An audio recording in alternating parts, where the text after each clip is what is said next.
بسم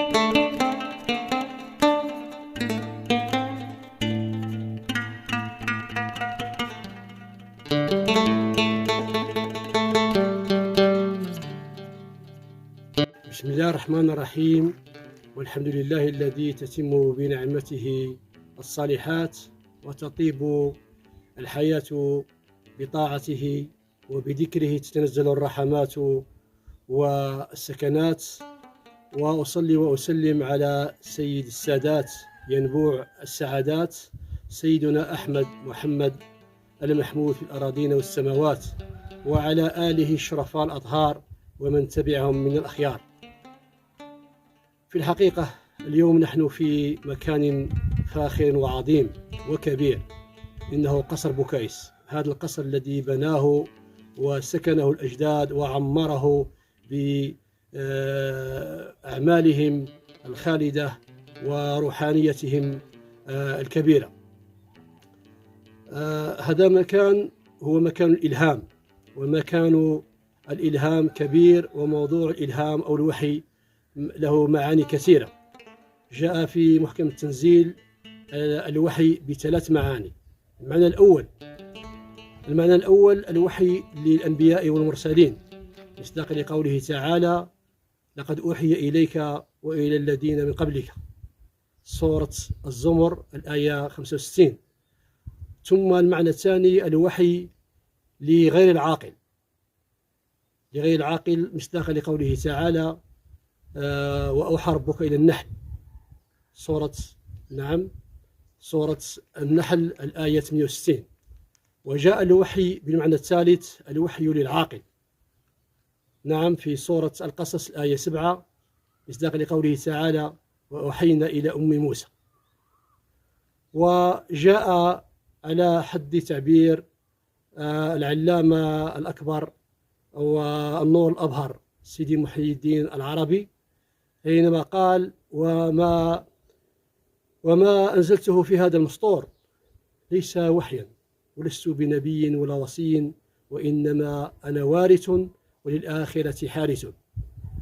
ومصداقا أيضا لقول سيدنا شرف الدين محمد بن سعيد البصيري رضي الله عنه في قصيدة البردة: ولا تقل لي بماذا نلت جيدها، فلا يقال لفضل الله ذا بكم، لولا العناية لكان الأمر فيه على سواء، فذو نطق كذي بكم.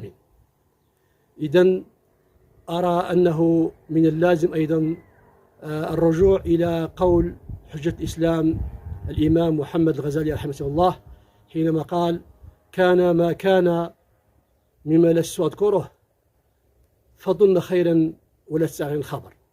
إذن أخي المستمع، العلم والعلوم تأتي بالاجتهاد، وقد تأتي أيضا من غير تكلف ولا ضرب ولا تصرف.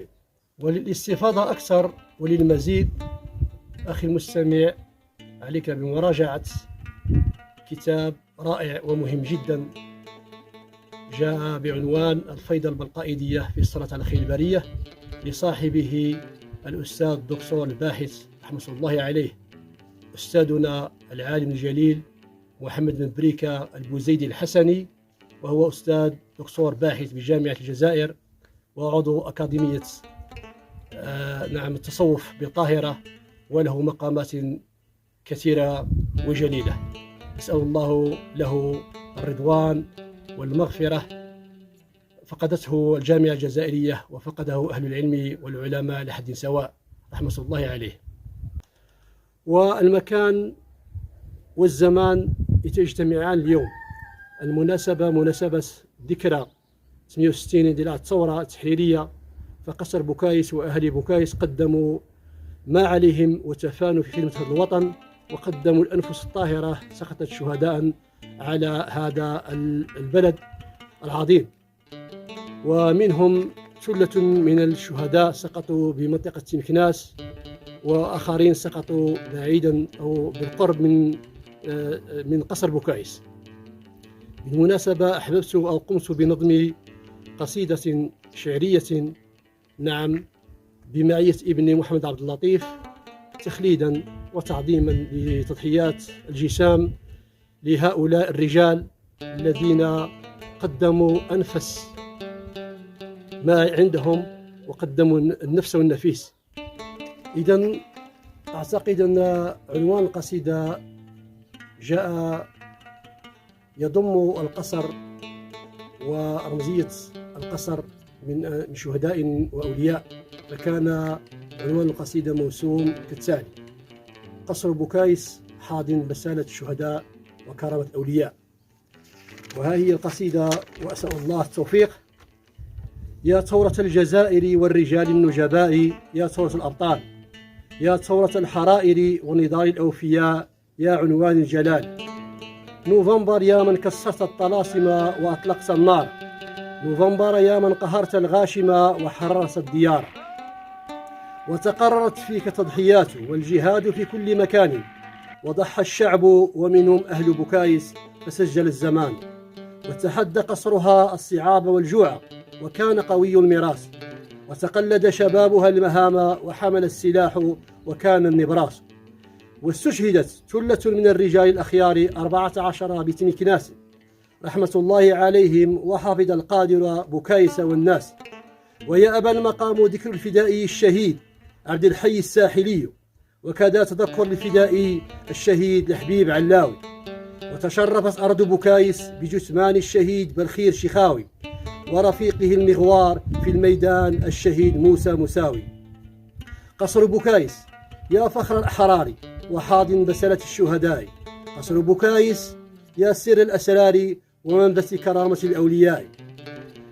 لكل زاوية ركنها وركن بكايس وليها الصالح، إنه سيد الحاج علي قدس الله سره الحجة الواضحة.